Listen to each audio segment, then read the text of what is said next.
Y es que a partir de hoy, 1 de octubre, Venezuela tiene un nuevo cono monetario. Se trata de la tercera reconversión en 13 años. La hiperinflación y la dificultad de las transacciones administrativas y también las bancarias en ese país empujaron así al gobierno de Nicolás Maduro a tomar la medida de quitarle 6 ceros a la moneda. Con el bolívar digital, el gobierno espera impulsar aún más las transacciones virtuales, además de permitir a los venezolanos que tengan dinero en efectivo en sus manos. Para ello, yo le quiero dar la bienvenida a Aarón Olmos. Él es economista de la Universidad Central de Venezuela, especialista en finanzas de empresas también de esta universidad y también docente e investigador. Gracias, Aarón, por estar aquí con nosotros en Directo América en France 24. Le quiero pedir que nos explique un poco cómo funciona este nuevo cono monetario, pero además en una economía completamente dolarizada. ¿Qué va a pasar con el dólar, que digamos que es la moneda que más circula en Venezuela? Explicarnos un poco a la audiencia internacional qué está pasando con la economía venezolana, que es difícil de entender, ciertamente.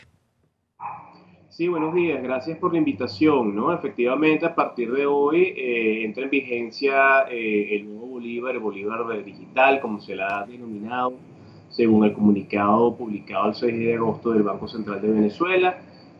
Son 6 ceros menos, ya sumarían 14 las tres reconversiones que ha vivido el país. Esto supone que el sistema financiero el día de hoy está precisamente en un proceso de adecuación de las plataformas para que todas las expresiones en moneda en el país estén divididas entre 1 millón, ¿no?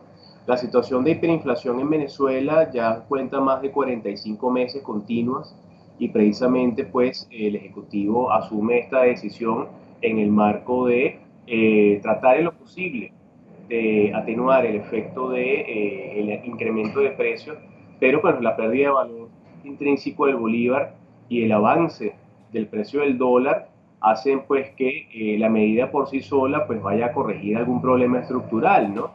Esto en una economía multimoneda donde principalmente el dólar es la moneda de mayor uso y habría que decir que no necesariamente la entrada en vigencia de este proceso de reconversión, el tercero que vive en Venezuela, va a desalentar o a desincentivar a los venezolanos que ya tienen una economía montada sobre el dólar y otras divisas para usar ahora una nueva moneda con 6 ceros menos, ¿no?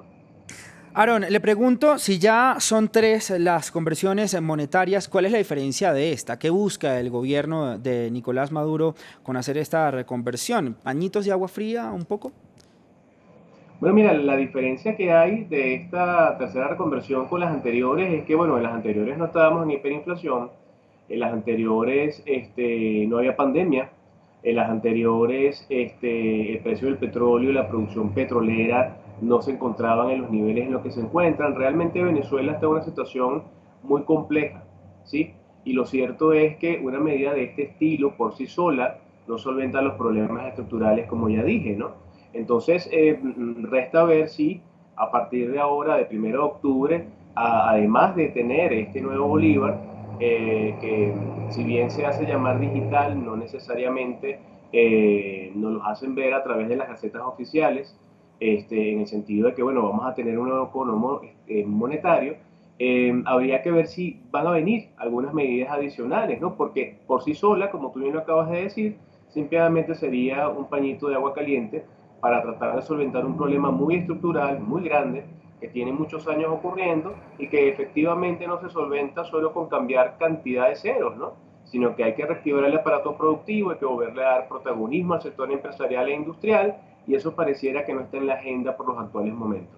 Aaron, ¿cómo toman esto los venezolanos? ¿Qué se dice en las calles de Venezuela? Además, es más complicado, ¿cierto? Para la gente del común tener un nuevo cono monetario en Venezuela. ¿Era necesario realmente? Mira, en principio el tema de la reconversión era necesaria para atacar el problema del sobreflujo, ¿no? El overflow a nivel de las operaciones de los sistemas administrativos y grandes empresas, ¿no? El venezolano común en la calle simplemente está a la expectativa de ver cuál va a ser el efecto que va a tener esto sobre su día a día, ¿no? Ya el salario mínimo es, bueno, pues una cantidad ínfima pasaría a 7 bolívares, ¿no? Después de la reconversión el tipo de cambio el día de ayer se ubicaba $1 5 millones de bolívares, más de 5 millones. Y por cierto, bueno, nada de esto de alguna manera le está dando más poder de compra al venezolano, ¿no?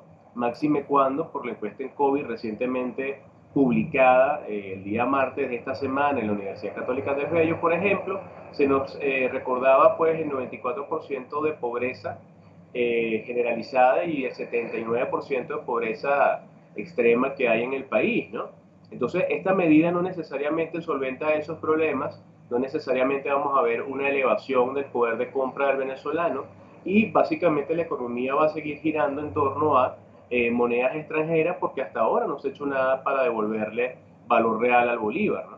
Aaron, en su opinión, le quiero preguntar qué se tiene que hacer realmente, una o dos medidas efectivas para poder frenar la hiperinflación que vive Venezuela. Además, como usted lo dijo, el estudio de la Universidad Católica Andrés Bello en Venezuela, 9 de cada 10 personas viven en un umbral de pobreza extrema y además preocupante.